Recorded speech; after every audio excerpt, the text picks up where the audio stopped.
ಸುಜೀಸ್ ಕಿಚನ್ಗೆ ಸ್ವಾಗತ. ಈ ದಿನ ನಾನು ಮಸಾಲ ಉಪ್ಪಿಟ್ಟು ಮಾಡೋದನ್ನು ತೋರಿಸ್ತಾ ಇದ್ದೀನಿ.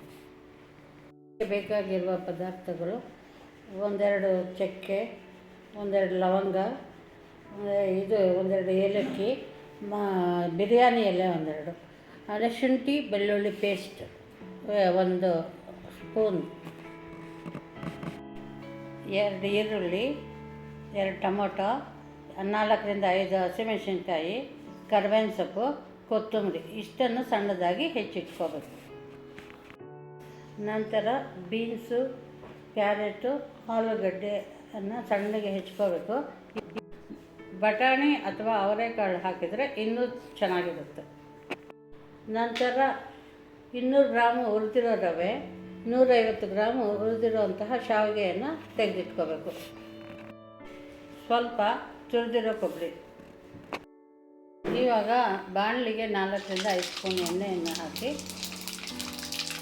ಸಾಸಿವೆ, 2 ಸ್ಪೂನ್ ಕಡಲೆಬೇಳೆ, ಚಕ್ಕೆ, ಲವಂಗ, ಏಲಕ್ಕಿ, ಮಸಾಲೆ 2, ಅರ್ಧ ಸ್ಪೂನ್ ಜೀರಿಗೆ. ಕಡಲೆಬೇಳೆ ಕೆಂಪಗಾದ್ಮೇಲೆ ಹಸಿಮೆಣಸಿನ್ಕಾಯಿ, ಕರಿಬೇವಿನ ಸೊಪ್ಪು ಹಾಕಬೇಕು.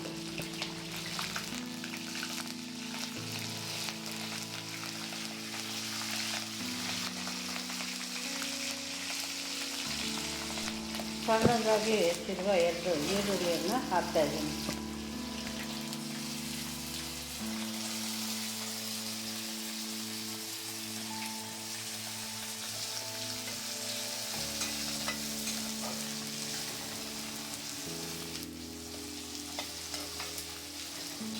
ಇವಾಗ ಅರ್ಧ ಸ್ಪೂನ್ ಅರಿಶಿನ ಹಾಕ್ತಾಯಿದ್ದೀನಿ.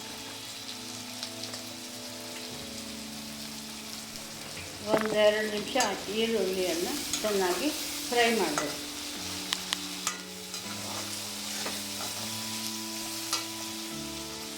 ನಂತರ ಬೆಳ್ಳುಳ್ಳಿ ಶುಂಠಿ ಪೇಸ್ಟನ್ನು 1 ಸ್ಪೂನ್ ಹಾಕಿ ಚೆನ್ನಾಗಿ ಫ್ರೈ ಮಾಡಬೇಕು.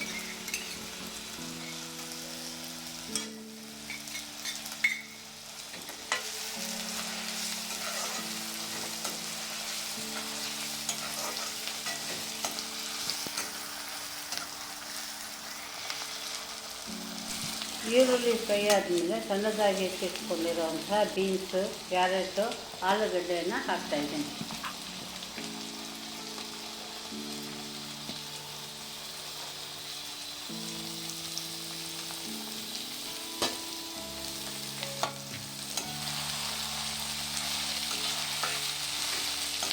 ಹಾಕಿರೋ ತರಕಾರಿಯನ್ನು 2ರಿಂದ 3 ನಿಮಿಷ ಚೆನ್ನಾಗಿ ಬೇಯೋವರೆಗೂ ಫ್ರೈ ಮಾಡಬೇಕು.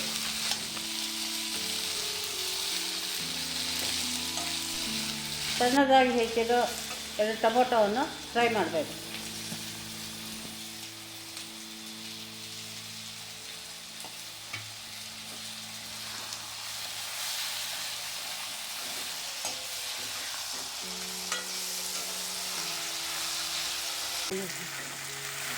ಧನಿಯಾ ಪುಡಿ ಅರ್ಧ ಸ್ಪೂನು, ಅಚ್ಚಕಾರದ ಪುಡಿ 1/4 ಸ್ಪೂನು ಹಾಕಿ ಚೆನ್ನಾಗಿ ಫ್ರೈ ಮಾಡಬೇಕು.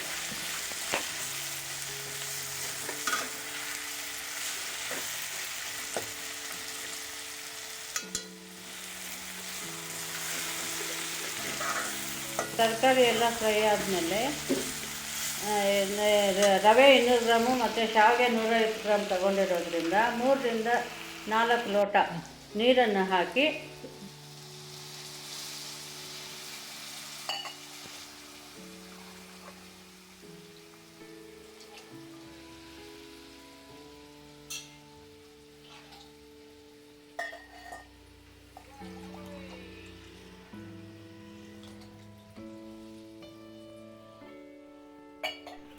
ಈಗ ರುಚಿಗೆ ತಕ್ಕಷ್ಟು ಕಲ್ಲುಪ್ಪನ್ನು ಹಾಕಬೇಕು.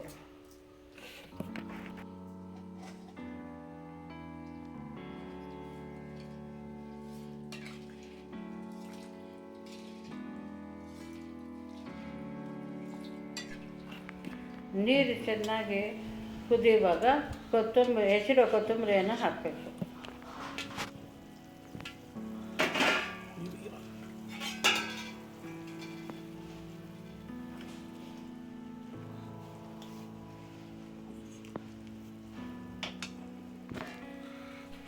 ಈಗ ಶಾವಿಗೆಯನ್ನು ಹಾಕಿ ಒಂದೆರಡು ನಿಮಿಷ ಬೇಯಿಸ್ಬೇಕು.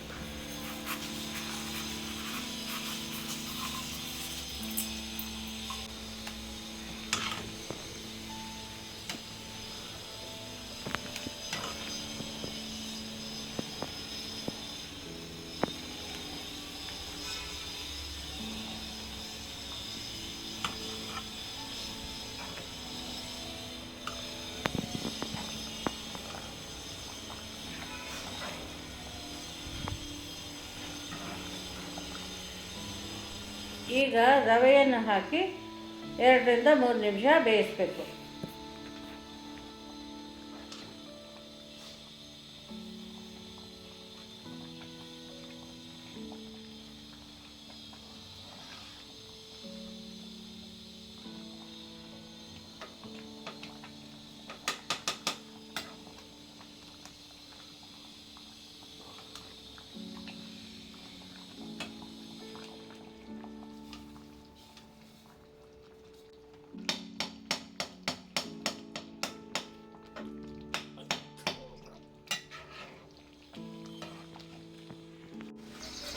ಕೊನೆಯದಾಗಿ 1 ಸ್ಪೂನು ತುಪ್ಪವನ್ನು ಹಾಕಿ ತುರಿದಿರೋ ಕೊಬ್ಬರಿಯನ್ನು ಹಾಕಬೇಕು. ಈ ಥರ ಉಪ್ಪಿಟ್ಟನ್ನು ನೀವು ಒಂದು ಸಲ ಟ್ರೈ ಮಾಡಿ. ಧನ್ಯವಾದಗಳು.